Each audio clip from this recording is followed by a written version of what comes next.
Hello and welcome to the 16th instalment of this exciting series of shows sponsored by Dublin City Comics and Collectibles, where we, the Full Force, take an in-depth look at the old Action Force comics in no particular order.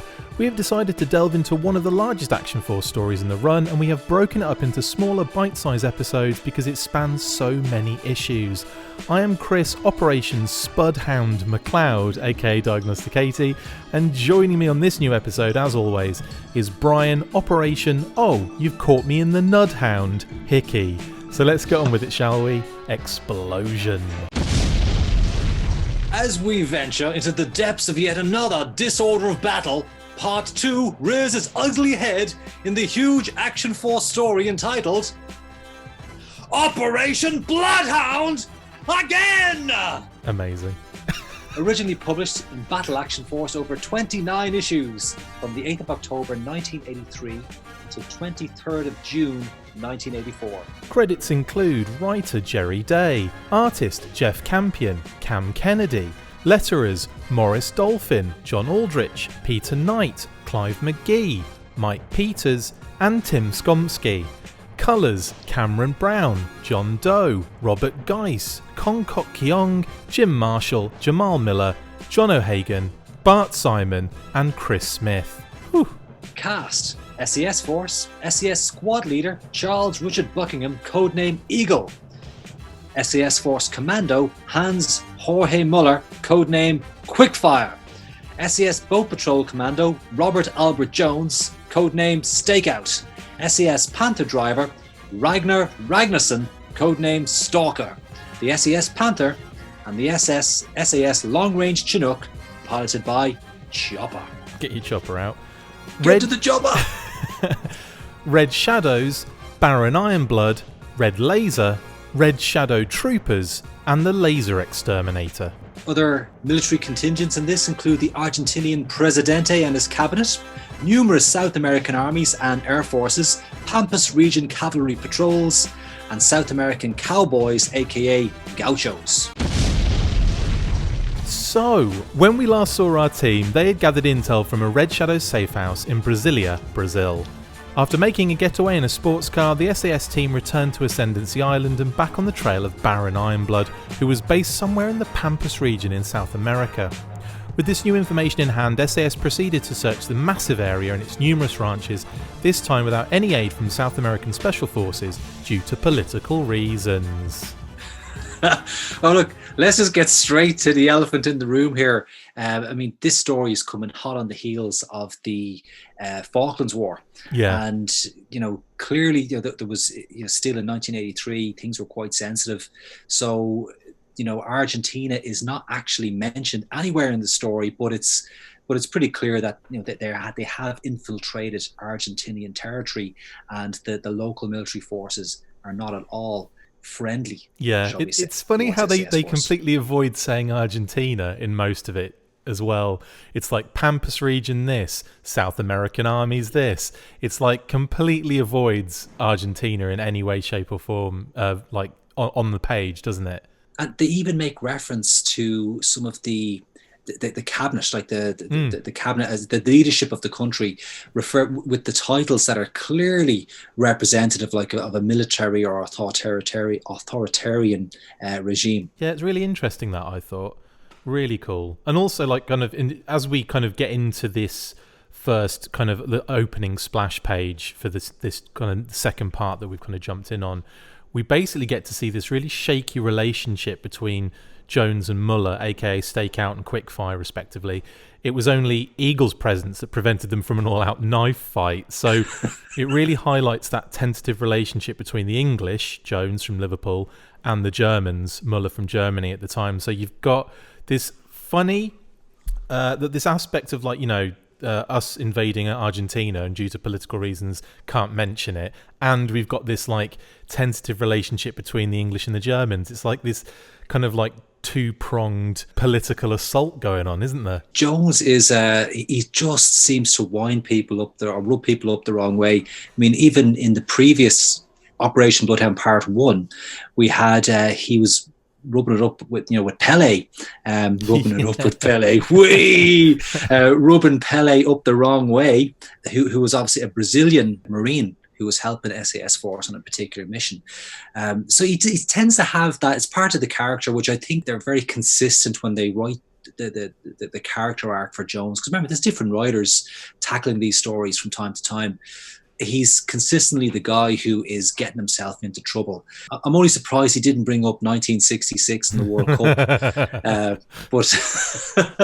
But luckily, Eagle got his knife in there in time just to calm the two boys down. It's funny as well when it's like thrown between them and sticks in the map. You can almost hear it going. But it's amazing that. And also, I've got to say on this page as well, I love the Chinook helicopter. There's something so incredibly iconic about that vehicle in general, and it's great to see, like, you know, loads of recent customs I've seen of that vehicle in SAS colours as well, which is pretty dope. There's a great customizer community on Facebook there across some of the various Action Force groups, and yeah, I've seen the Chinook kind of customized up. It's probably like a Lanard Core Chinook or something that they're using as a base model. May or something along those lines. Yeah, definitely. And it looks, some of the guys are doing great work out there. And it is worth noting as well that I've seen a really nice Eagle custom. Ray Murphy, a regular listener to the show, posted an Eagle custom where he took the hooded head of the Space Force pilot. Yeah. And put that on an SAS Force Eagle body. So now you have the unmasked version of Eagle, so it's faithful to the comic book character. And I thought that was a pretty cool custom to get out there. Speaking of Eagle customs, I'm pretty sure Matt Paul's done a pretty amazing SAS Eagle, but in like the kind of vintage G.I. Joe style. So I'll see if I can dig that out for the visuals. But if he hasn't, I apologise, but I'm pretty sure he has. In any case, speaking of Eagle, he also uses really cool like SAS slang in this as well, which is funny, like keeny meeny, which is the term for undercover work, taken from the African word for a stalking snake, which I thought was brilliant. I didn't even know that. That went right over my head. That's cool to know that. Well, actually, I saw it in there, and then I think there's like a little note on the actual comic that explains what it is, and I thought that is hilariously deep, isn't it? I see it there. Yeah, there's a little note, and yes, SAS term for undercover work, from an African word for a stalking snake. Lovely. That's Jerry Day. Jerry Day's excellent research coming into play there. You mentioned off air that Jerry Day was actually a paratrooper, right? That's right. So he served in the military forces. I don't know the full details of his service, but there was an Hibernia Comics, which is kind of like an indie comics review comic. Yeah. And they've got a page up there on Facebook. They put out an issue there last month, which was dedicated to the comic battle, and they had interviews with one of the surviving Vanyo brothers and Jerry Day included in that, and they just mentioned Jerry Day's military past as part of it. So I never knew that Jerry Day had a military track record, so clearly he's bringing a little bit of that experience or that knowledge into bear on this particular story, which, like we were saying off air, is maybe a little bit less fantastical compared to some of the other Action Force stories. Absolutely. And finally on this page, there's a really funny moment when a lowly private oversteps his bounds, and he's told, "Mouth shut and play with your boat, Jack." I love that. I love that. It's really good. Oh, great. That's brilliant. The SAS insertion arouses the suspicion of local forces, and despite readying for battle, Eagle reminds the team that they are there for the Baron and nobody else. Suddenly, they hear a voice say, "Hunting." Eagle responds with the word "horn." And it turns out to be Stalker and his Panther Jeep, hidden from sight and waiting for the rest of the team as he arrived the previous night. The team load up in the Jeep and set a rope trap for the local forces on horseback, which slows them down and allows SAS to get some distance between them. We then see the Baron not too far away in a large fancy compound, also aware of the SAS's presence in the area thanks to snooping in on the local military radio frequencies. Yeah, no, this is really cool because it's nice to see Stalker without his Snake Eyes mask on, which is really cool. And also, like, I really loved what the comics did in terms of like get to know the characters a little bit more. And the Battle Action Force comics are probably even more, amazing at doing that for these characters than some of the G.I. Joe comics were, because I know a lot of the G.I. Joe characters do get kind of stuffed into the background a little bit. But with the like, everyone gets their due, don't they, in the comics in Battle Action Force? I think that is a real kind of highlight of the storytelling and the writing in this particular comic. It does also help that there are less characters as well. Like, obviously, G.I. Joe, you're looking at like almost, I don't know if it's up there. It's in the multiple hundreds. So like, yes. I understand that also helps. I mean, we probably have, the squads kind of vary between maybe, 6 to 12 characters per squad.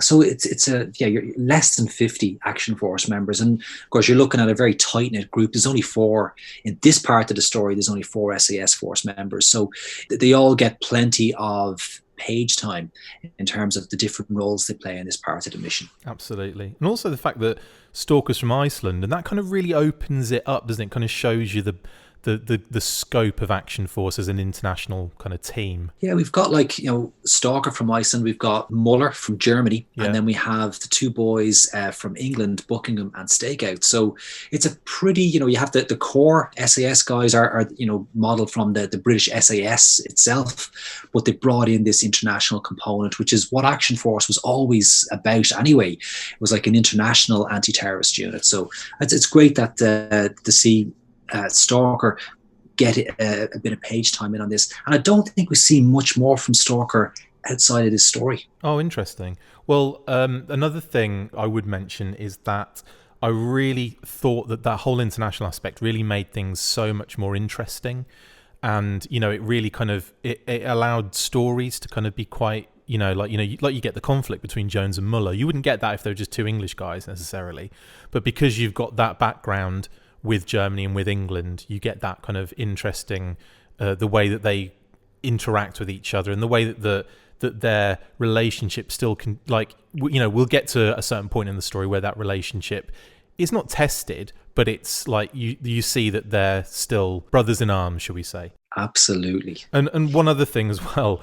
That the Baron is not being discreet in his compound at all, is he? I mean, that is just so brazenly out there in a giant ranch. Oh, I mean, okay, so you might say, okay, the ranch is kind of in the middle of nowhere, but I mean, this guy is like making zero attempt to hide his presence.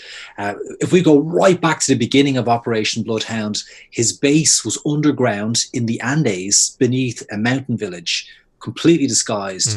This is, it's barely disguised. They've got like a massive laser exterminator, like a tarp on it, and that's about it, isn't it? It's just like, yeah.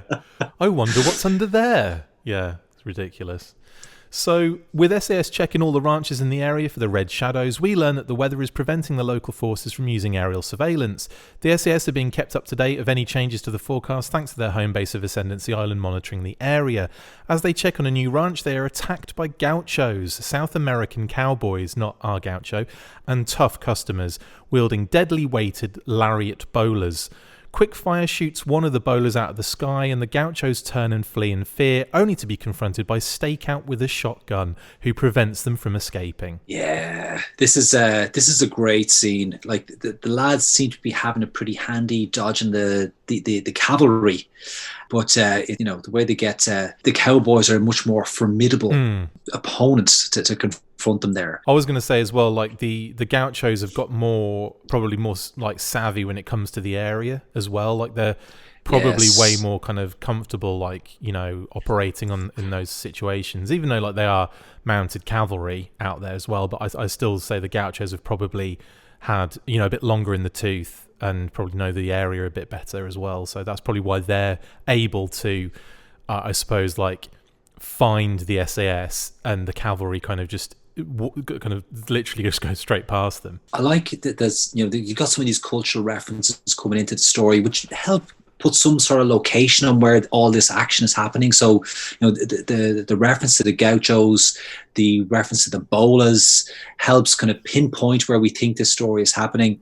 I do really like that while the bola is a formidable weapon, it's pretty awesome the firepower that SAS Force are packing by comparison.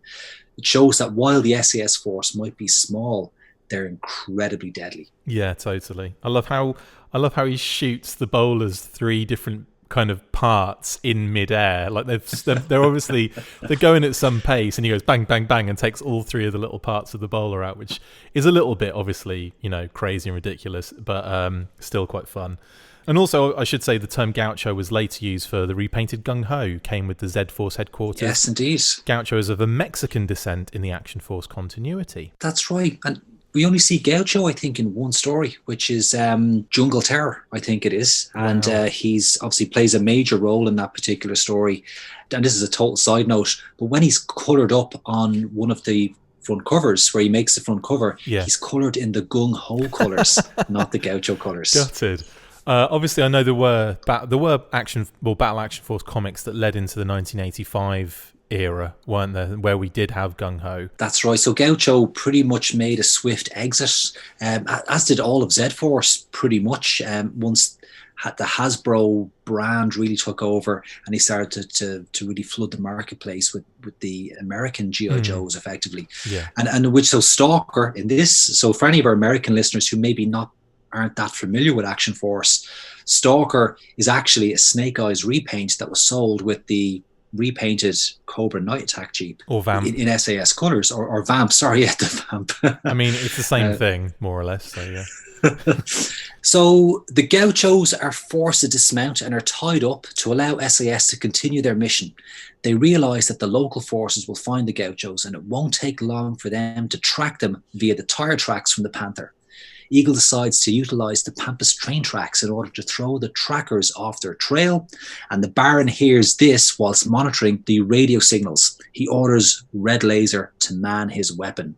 Yeah, this is kind of fun, because obviously we get the build up to the inevitable, I suppose, you know, movie style jumping the train tracks, you know, just before the train kind of takes you out. And again, like there's a nice build up here. And also something I'd like to point out is the fact that, you know, again, Red Laser's of Japanese origin, and he, you know, obviously, you know, every now and again will use Japanese words and terms, and he says Dan Shaku-san, which means Baron in Japanese. And I just love that additional touch there by Jerry Day, because it just enhances his character, reinforces that his Japanese roots. Yes, and you know, there's lots of little moments like that where we get the the Japanese language references being used, but we also will, as we'll see later, he's pretty nifty with a samurai sword and the throwing stars as well. So I don't think they actually came with the figure, but certainly he's tapping into that sort of Japanese connection to make this character fairly formidable. Yeah, kind of like a bit ninja-y. I know it's a little bit of a stereotype, but like I like the fact that, you know, he's got additional skills as well as just operating the massive laser exterminator. So with the Baron planning a laser attack at the ranch and the local forces closing in, SAS are informed that they only have 12 more hours of cloud cover before they would be extracted by helicopter. Local forces led by a Gaucho tracker appear in the near distance and force Eagle's hand. Using an oncoming train, he gets the Panther ready, and the team makes a jump for it across the tracks just as the train zips past, giving them the space and defense they need to escape their trackers. And at this point, I want to include a Dukes of Hazzard kind of sound effect as they jump the tracks. Given the time period, that actually would have been a really popular TV show at the time. Yeah, and even like the Fall Guy, Lee Majors, big time. So you've got all these kind of references, I suppose, fueling some of the content that's going into the comic. But it's a great moment where they dodge the train, they hop over the track, and it looks like they've got a good run at where they need to go to kind of evade their pursuers and get closer to their target. Yeah, absolutely. But there's some nice additional detail which Jeff Campion has kind of illustrated on his radio and the interior of the Panther Jeep, which it's nice, that the artist took the time to put that in there. I mean, it wasn't. It is part of the story because they are listening in on the frequency, so it's good to show it. But there's no reference there per se for him to model that on. But he does some nice work, building that detail into the into the background. It's really cool. Yeah, I totally agree. At the ranch, Baron Ironblood gives Red Laser the command to fire on strategic areas of the Pampas grasslands. The attacks ignite huge areas of farmland, cattle, and grass, and the Baron contacts the local authorities and holds them to ransom. Local authorities believe it is the sabotage group who are responsible for the attacks and, despite the weather, give the order to launch their air support in order to find them before the hour is up and the Baron fires again. Yeah, pretty hardcore. It's interesting or cool to see the laser exterminator in use, and it's not how I would have expected it to be used, if that makes sense. Like in my head, the laser exterminator would just be like a laser artillery weapon. But like more so ground to air, as opposed to, like long range laser bombs almost, which is what this kind of like looks like, or laser missiles. It's a bit of creative license being taken there. Like it wouldn't be the most scientific use of a laser, because the laser can only fire in a straight line. And if you're firing over these kind of regions, we know that the Earth is flat, curved. So it's stretching the physics of the universe a little bit, but look, we can go with that. It is nice too that we do get this flashback or flash over to the government of this, or the local authorities of this particular nation, unnamed nation, and they use some terminology in there which suggests that it is maybe more of a military style type cabinet than an elected parliament, which is interesting. Yeah, it's like the war room, isn't it, basically? Also, I've noticed Red Laser shouting "Banzai" as he's firing his laser there. So another little nice touch there.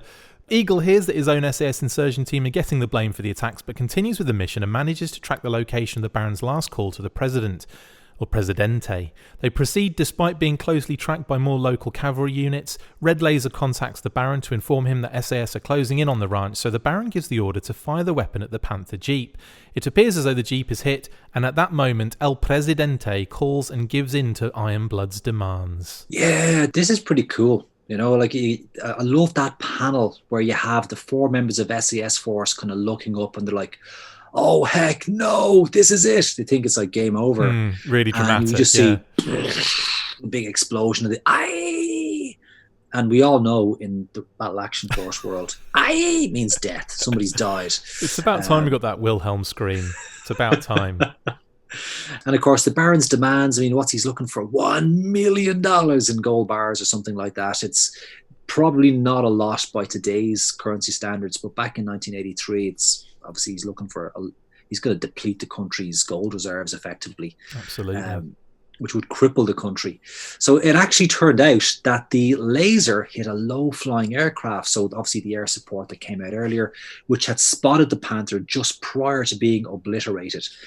SAS Force managed to sneak up on the ranch thanks to the explosion, and in the confusion, Muller and Jones take out 2 unsuspecting Red Shadows with throwing knives. SAS move into a full attack as the Baron and his Red Shadows try to escape. Muller destroys the weapon, the laser exterminator, and in shame, Red Laser attempts to commit seppuku, but the Baron stops him and rather offensively reveals a plan to escape. Crazy racist remark from the Baron here.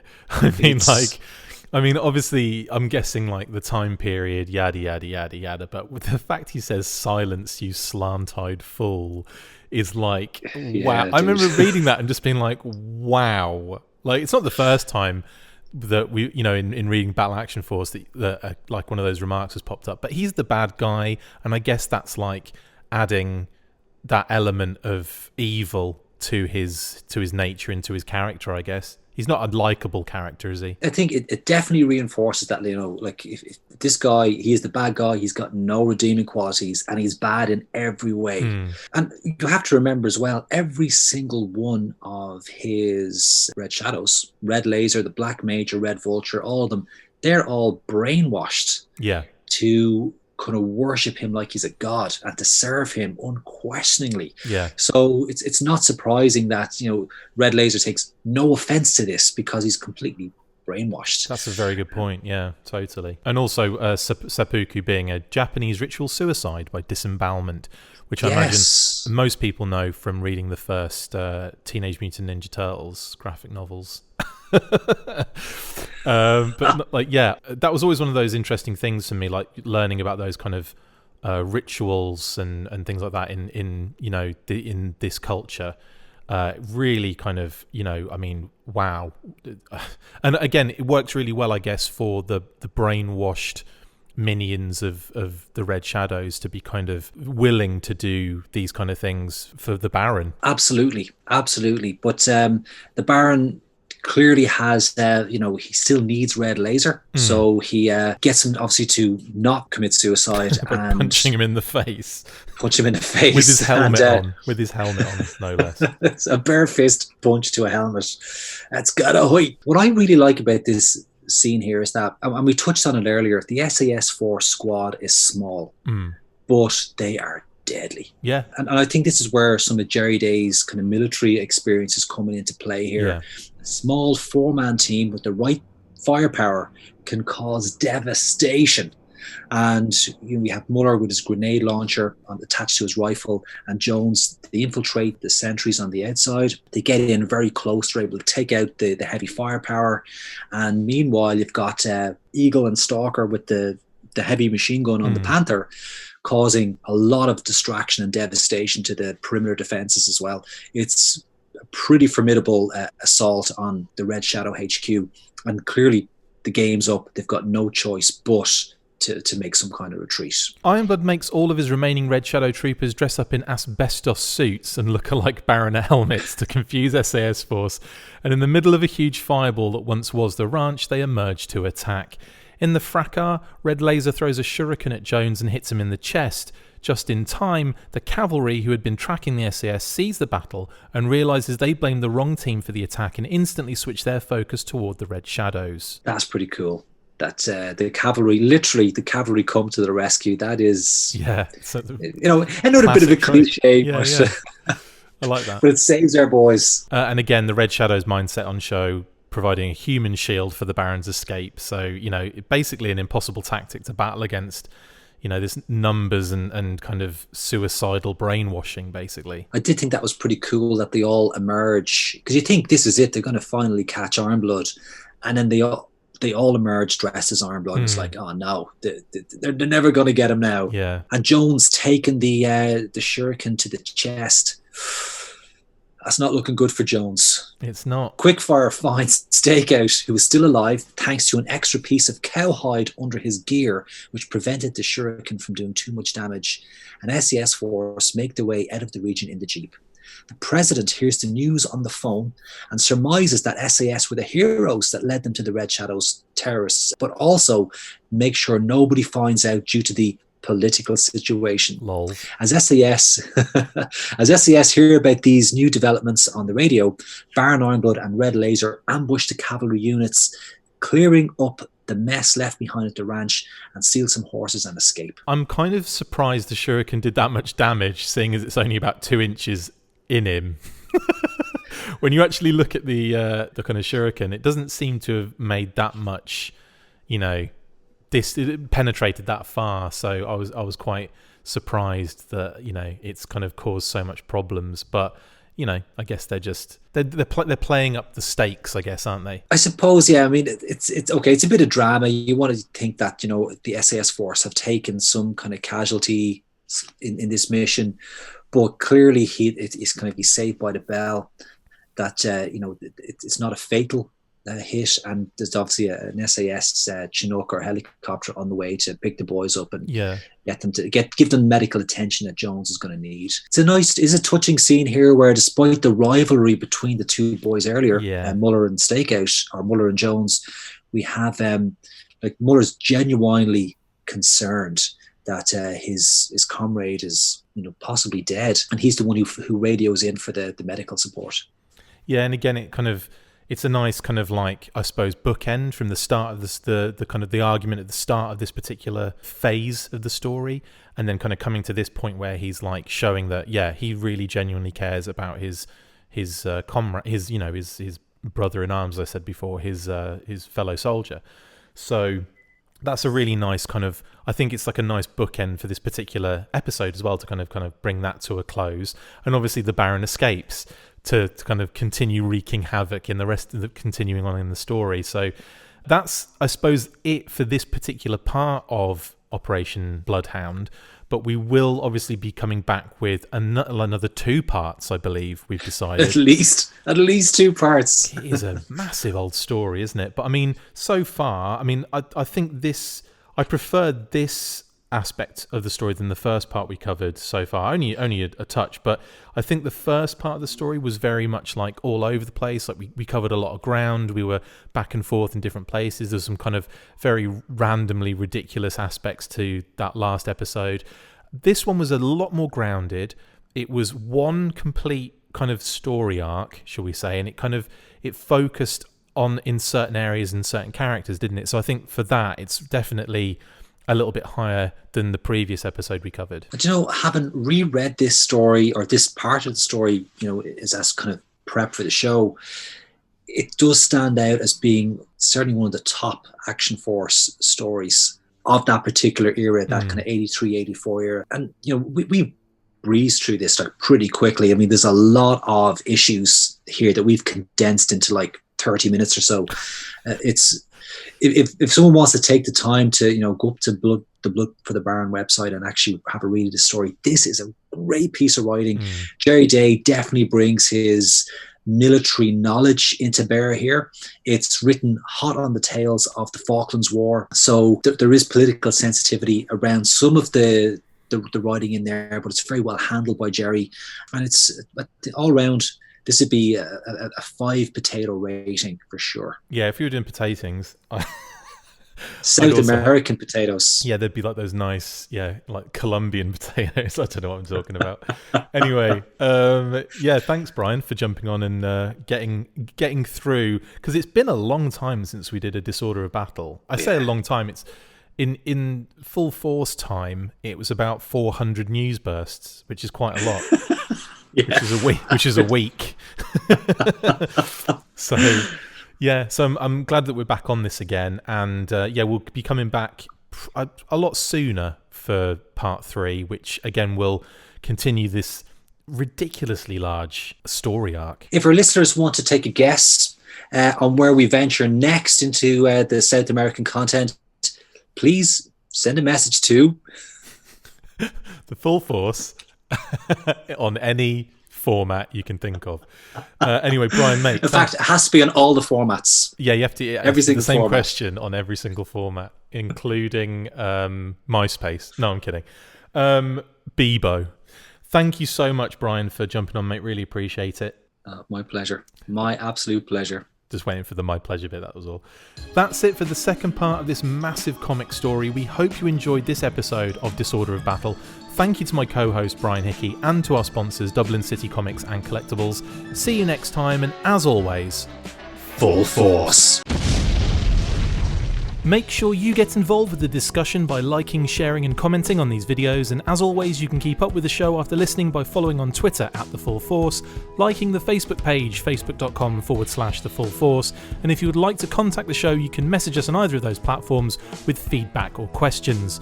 We have also started a Patreon page, so if you want to see your name up in lights on these videos or enjoy exclusive bonus content, then check out patreon.com/The Full Force Podcast, or click the link on any of the posts this podcast appears in. Full Force. And a big shout out to our sponsors, Dublin City Comics and Collectibles. Located at 46 Bolton Street, Inns Quay, Dublin 1, Ireland, you can visit their website at dublincitycomics.ie and on Facebook at facebook.com/Dublin City Comics.